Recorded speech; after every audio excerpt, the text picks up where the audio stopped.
চলো বন্ধুরা, চলে এসেছি নতুন একটা ব্লগ নিয়ে। খুব সুন্দর এই ব্লগটি। তোমরা অনেকেই দেখোনি, অনেকে নামই জানো না। কোন জায়গায় চলে এসেছি এই দরজাটা দেখে অনুমান করা তো সম্ভব নয়। চলো বলেই দিই, আমরা চলে এসেছি বাড়ি থেকে অনেকটা দূরে। দেখো এই মন্দিরটা দেখে তোমরা বুঝতে পারো কিনা, কিছু অনুমান করতে পারো কিনা। আমরা চলে এসেছি গুপ্তিপাড়ার বৃন্দাবন ধাম, যেটা কিন্তু অনেক মানুষই চেনে না বা জানে না। দেখো মন্দিরটি টেরাকোটার জন্য বিখ্যাত। এত অপূর্ব পরিষ্কার টেরাকোটা, এত সুন্দর কাজ, কারুকার্য, যে এ তো বলে বোঝানোরই নয়।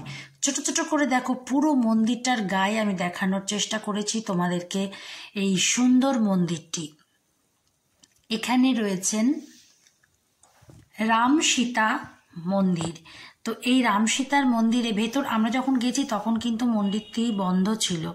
তো বন্ধুরা, তোমরা কিন্তু 12টার আগে পৌঁছতে হবে এখানে। 12টার পরে কি গেলে তোমরা না তো ভগবানকে দর্শন করতে পারবে না। দেখো আমি তোমাদের প্রথমে দেখাই মন্দিরের টেরাকোটার কাজ। কি অপূর্ব সুন্দর কাজ! যদি তোমাদের দেখতে হয় তাহলে অবশ্যই গুপ্তিপাড়ার এই মন্দিরটি তোমাদের দর্শন করতেই হবে। কি অপূর্ব টেরাকোটার কাজ দেখো, পুরো সূক্ষ্ম একদম। এত বছর পরে, আনুমানিক প্রায় 400 বছরের পুরনো এই মন্দির। তো এই মন্দিরের কারুকার্য দেখে মনে হচ্ছে না যে কত বছর আমরা পিছিয়ে গেছি। এটি হচ্ছে রাধা গোবিন্দ মন্দির। তো এখানে মোট 4টি মন্দির আছে, তার মধ্যে এটি একটি। এই যে পেছন দিয়ে এখান দিয়ে যেতে হয়, গিয়ে উঠে তবে এই মন্দিরগুলো দর্শন করতে হবে। কিন্তু আগে বা অন্যরকমভাবে ওপরে ওঠবার কোনো ব্যবস্থা নেই, সিঁড়ি দিয়ে এভাবে উঠতে হবে। এই দেখো এই মন্দিরটি দেখো, 4টে মন্দিরের মধ্যে এটি আরও একটি মন্দির। সারা মন্দিরে দেখো কিরকম অদ্ভুত কারুকার্য করা, অপূর্ব সুন্দর। আমরা চলে এসেছি তোমাদের এই মন্দির ব্লগ দেখাতে। এটি গুপ্তিপাড়ায় অবস্থিত বৃন্দাবন ধাম, গুপ্ত বৃন্দাবন ধাম, যেখানে এতগুলি মন্দির একসঙ্গে রয়েছে। রাধা গোবিন্দের মন্দির রয়েছে, রাম সীতা এবং লক্ষ্মণজি সাথে মন্দির, এবং রয়েছে শ্রী চৈতন্য মহাপ্রভু মন্দির। তো এতগুলি মন্দির এখানে তোমরা একসাথে গেলে দেখতে পারবে। আর তার সাথে সুন্দর সুন্দর মন্দিরের যে শিল্পকলা, চালা শিল্পকলা, স্থাপত্য রীতি কিন্তু চালা। তো এটা মনে করা হয় 1861 সালে এটি তৈরি হয়েছিল। তো এখানে এ দেখো, এটা হচ্ছে শ্রীচৈতন্য মহাপ্রভুর মন্দির। এখানে শ্রী চৈতন্য মহাপ্রভুকে পুজো করা হয়। ছোট্ট মন্দির, এটি সাইডে অবস্থিত। এটার সাইডে অবস্থিত এই মন্দির।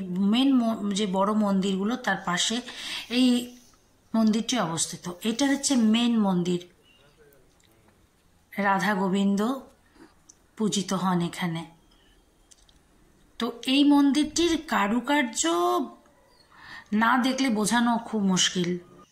তো বন্ধুরা, এই যে মেন প্রবেশপথ, এই প্রবেশপথ দিয়ে ভেতরে গিয়ে তবে ওই মন্দিরগুলি দর্শন করতে হয়। বাইরের রাস্তা এটি। তো বন্ধুরা, আমি চাইবো, একদম এন্ডের দিকে চলে এসেছি আমরা, ভিডিওর শেষের দিকে চলে এসেছি।